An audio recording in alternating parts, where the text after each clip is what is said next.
नमस्कार, मैं सिमरन तिरवार अभय न्यूज़ के आज के बुलेटिन में आपका स्वागत करती हूँ। आइए देखते हैं शहर की प्रमुख खबरें।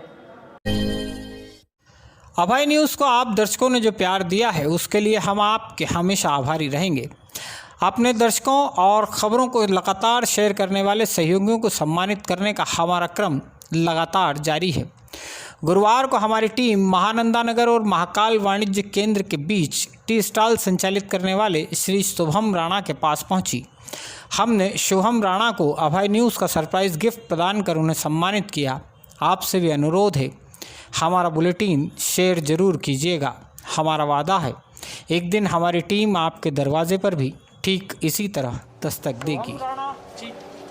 नमस्कार, हम लोग अभय न्यूज़ से हैं और आपके लिए हम लेकर के आए हैं एक सरप्राइज गिफ्ट। आप हमारी खबरों को लगातार शेयर करते रहते हैं, इसलिए अभय न्यूज़ की तरफ से ये सम्मान आपके लिए।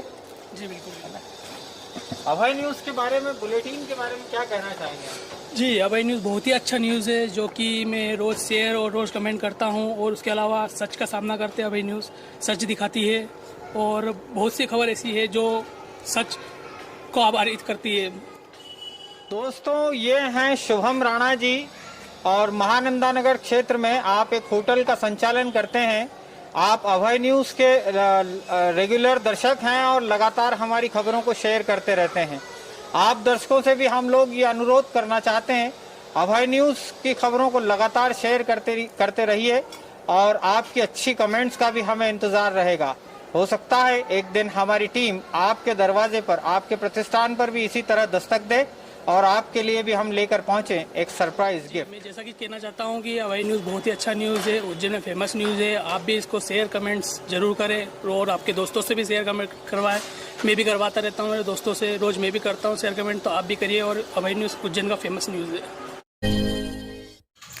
उज्जैन एसपी मनोज कुमार सिंह और सेवानिवृत्त जिला एवं सत्र न्यायाधीश श्यामकांत कुलकर्णी के बाद अब शहर के 2 और लोग फर्जी फेसबुक आईडी के जरिए ठगोरों के गैंग का शिकार होते होते बचे हैं। ठगोरों ने अब शहर के ख्यात डॉक्टर राजीव सक्सेना और डॉक्टर विशाल मरमट के नाम की भी फेक फेसबुक आईडी बना ली है। इन आईडी का उपयोग कर पहले दोनों ही डॉक्टर्स के परिचित लोगों को फ्रेंड रिक्वेस्ट भेजी गई और बाद में डॉक्टर्स की तरफ से उन्हें 20,000 रुपये मांगने के मैसेज भेजे गए। गनीमत यह रही कि दोनों ही डॉक्टर्स के किसी भी परिचित ने सीधे रुपये ट्रांसफ़र करने से पहले दोनों डॉक्टर्स से कन्फर्म किया। अब ये दोनों मामले भी साइबर सेल के पास पहुंच गए हैं। उज्जैन ही नहीं, ग्वालियर शहर में भी इस तरह के कुछ केस सामने आए हैं। पुलिस को आशंका है कि मेवात हरियाणा क्षेत्र में सक्रिय कोई गैंग अलग अलग शहरों में रहने वाली फेमस हस्तियों के फेसबुक अकाउंट का क्लोन बनाकर इस तरह की ठगी को अंजाम दे रही है। हालांकि शुरुआती 2 शिकायतें हुए लगभग 1 सप्ताह बीत गया है, लेकिन पुलिस और उसकी साइबर सेल को अपराधियों का कोई सुराग नहीं मिल सका है। इस तरह की कोई वारदात आपके या आपके किसी परिचित के साथ भी हो सकती है, इसलिए सावधान रहिएगा।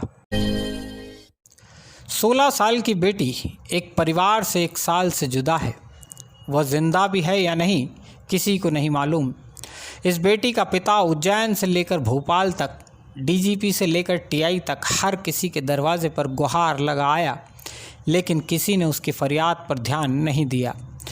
जी हाँ, हमारे ही उज्जैन शहर की ये घटना आप दर्शकों के सामने एक ऐसा उदाहरण है जो मध्य प्रदेश और उज्जैन में मनमर्जी की मालिक बन चुकी खाकी की पोल खोलता है। स्क्रीन पर आप जिस शख्स को देख रहे हैं उनका नाम संजय शर्मा है। माधवनगर थाना क्षेत्र की तिवारी कॉलोनी में रहने वाले संजय शर्मा की नाबालिग बेटी पिछले साल 2 जुलाई से लापता है। संजय शर्मा का आरोप है कि आशुतोष कुशवाहा, रोहित सोलानिया, सतीश जाटवा और दुर्गेश धवन नाम के युवकों ने उसका अपहरण किया है। घटना के 2 महीने बाद तक संजय शर्मा की एफआईआर ही दर्ज नहीं हो सकी थी। कई जगहों पर शिकायत के बाद आखिरकार दबाव में एफआईआर दर्ज करने के बाद पुलिस वालों ने ही संजय शर्मा को बता दिया कि तुम्हारी बेटी ने प्रेम विवाह कर लिया है। हकीकत यह है कि जिस वक्त बालिका का अपहरण हुआ था वह नाबालिग थी। वह अपनी मर्जी से किसी से भी विवाह नहीं कर सकती थी। इस घटना को बीते 1 साल से ज़्यादा समय बीत चुका है। संजय शर्मा और उनके परिवार को यह तक नहीं बताया गया है कि उनकी बेटी कहाँ है, वह जिंदा भी है या नहीं, वह किस हाल में है। एफआईआर दर्ज हो जाने के बाद भी किसी आरोपी की गिरफ्तारी नहीं की गई है। कोर्ट में इस मामले का चालान तक पेश नहीं किया जा सका है। एक ही केस में इतनी सारी पोल से यह पता चलता है कि यहाँ कानून वही है जो पुलिस वालों को समझ आए, बाकी तो सब बकवास है। आप खुद ही सुनिए 1 साल से अपनी बेटी को तलाश रहे पिता का दर्द। मेरी समस्या यह है सर कि आज से 1 साल पहले मेरी बच्ची को उज्जैन में तिवारी कॉलोनी से अपहरण हुआ और उसके अपहरण के बाद में मैंने पुलिस थाने में जब कंप्लेंट कराने की कोशिश करी तो 2 महीने तक मेरी कंप्लेंट नहीं लिखी गई। उसके बाद में मैं साल भर से पुलिस थाने के चक्कर लगा रहा हूँ और मैं इन लोगों से गुहार कर रहा हूँ कि कम से कम मेरी बच्ची कहाँ है इसका पता लगाए और मुझे मेरी बच्ची से एक बार मिलवाया जाए, क्योंकि उसका अपहरण करने वाले ये बताए थे कि उन्होंने उस बच्ची ने जो है विवाह कर लिया है। तो अगर यदि उसने विवाह भी कर लिया है तो क्या एक माता पिता अपनी बच्ची से मिल नहीं सकते?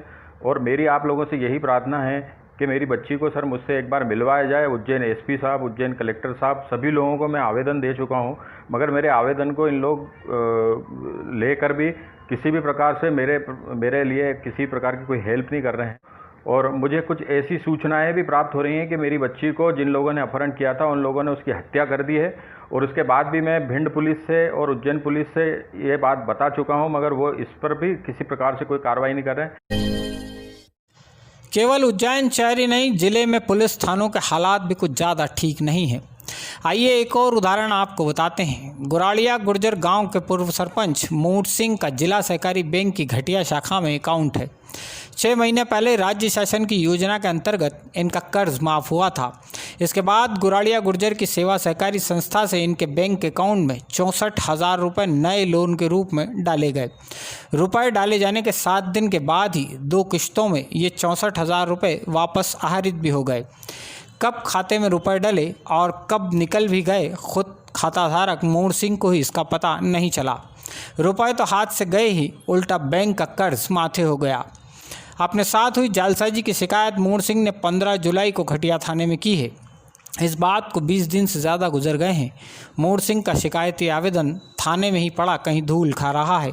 वे लगभग हर रोज़ संबंधित पुलिस वाले को फ़ोन करते हैं, लेकिन थाने पर न आवेदन की जांच आगे बढ़ सकी है, न ही FIR दर्ज हो चुकी है।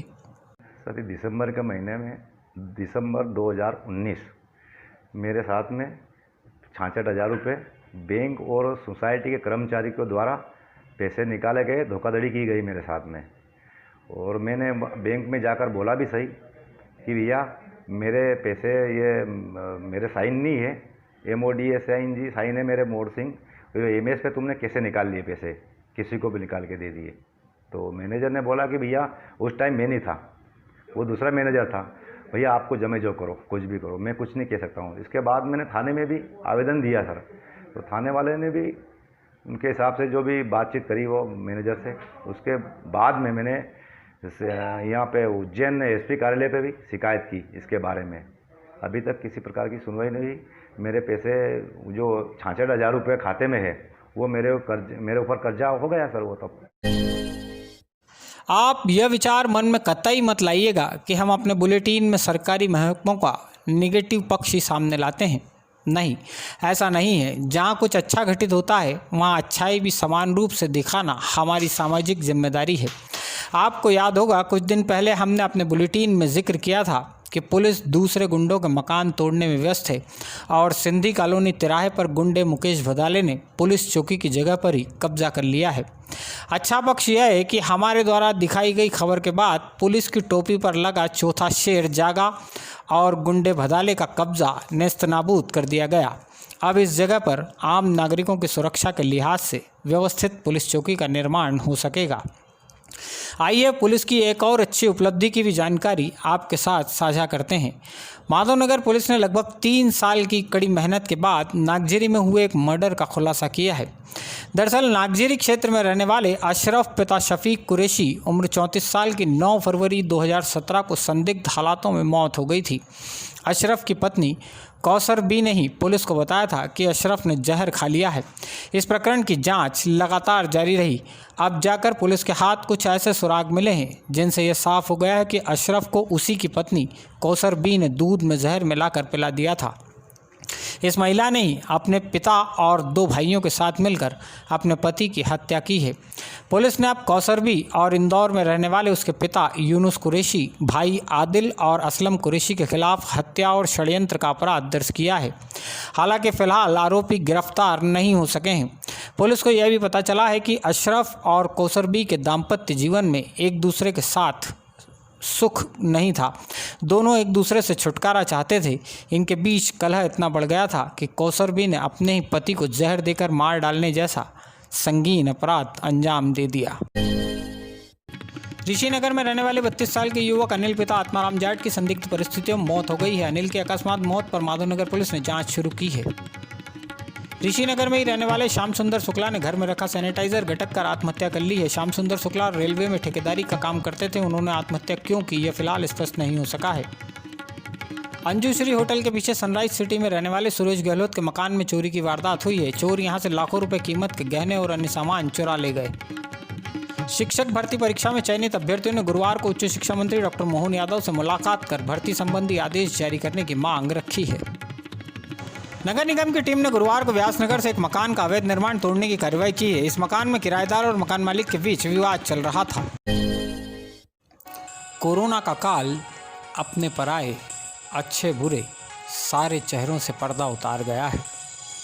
जिनसे आपका परिचय न हो, जिन्हें आपने पहले कभी देखा नहीं, उन लोगों के लिए अपने दिल और घर दोनों के दरवाजे खोल देना कोई मामूली बात नहीं है।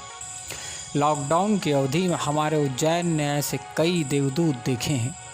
अभय न्यूज़ के खास series face of the city में आज हम आपको ऐसे एक शख्स से परिचित कराने जा रहे हैं जिनके लिए मानव जीवन के मायने ही सेवा है। फेस ऑफ द सिटी में हमारे आज के चेहरे का नाम है संजय सक्सेना, एक कुशल बिजनेसमैन और इससे भी कहीं ज़्यादा एक बेहतर इंसान। श्री इंस्टीट्यूट का संचालन करने वाले दशहरा मैदान निवासी श्री संजय सक्सेना फिलहाल लायंस क्लब के डिस्ट्रिक्ट चेयरपर्सन हैं। इसी क्लब में आप अन्य कई महत्वपूर्ण पदों पर रह चुके हैं। 22 मार्च जनता कर्फ्यू के दिन ही श्री सक्सेना को यह आभास हो गया था कि कोरोना से लड़ाई लंबी चलने वाली है। अगले ही दिन उन्होंने अपने साथियों को एकत्रित किया और ज़रूरतमंद लोगों की मदद में जुट गए। मदद पहुंचाने का यह सिलसिला 79 दिन का लॉकडाउन ख़त्म होने के बाद भी जारी रहा। लायंस क्लब और ह्यूमन वेलफेयर सोसाइटी के माध्यम से श्री सक्सेना और इनके साथी लगभग 25,000 ज़रूरतमंद नागरिकों तक तैयार भोजन पहुंचाने में सफल रहे। लगभग 2,000 लोगों को सूखा राशन वितरित करवा सके। उज्जैन से होकर गुजरने वाले प्रवासी श्रमिकों की इस टीम ने मन लगाकर सेवा की। उन्हें चप्पलें बंटवाई, साफ पानी और भोजन मुहैया कराया। गरीब बस्तियों में श्री सक्सेना और इनके साथी जब भोजन लेकर पहुंचते तो कई लोग दूध की मांग भी करते। कुछ बच्चे तो चॉकलेट तक मांगने लगते। 1-2 जगह ऐसे घटनाक्रम हुए तो श्री सक्सेना ने भोजन के साथ ही दूध के पाउच और चॉकलेट वितरित करने का क्रम भी शुरू कर दिया। केवल लॉकडाउन ही नहीं, इससे पहले भी श्री सक्सेना कई वर्षों से मानव सेवा के पुनीत काम में जुटे हैं। ह्यूमन वेलफेयर सोसाइटी के माध्यम से महिला आश्रम का संचालन हो या उदयन मार्ग स्थित बुजुर्गों के लिए डे केयर सेंटर का संचालन हो, मानव सेवा के काम में आप सदा अग्रणी सहयोगी रहे हैं। श्री सक्सेना के बारे में एक ख़ास बात आपको बताते हैं।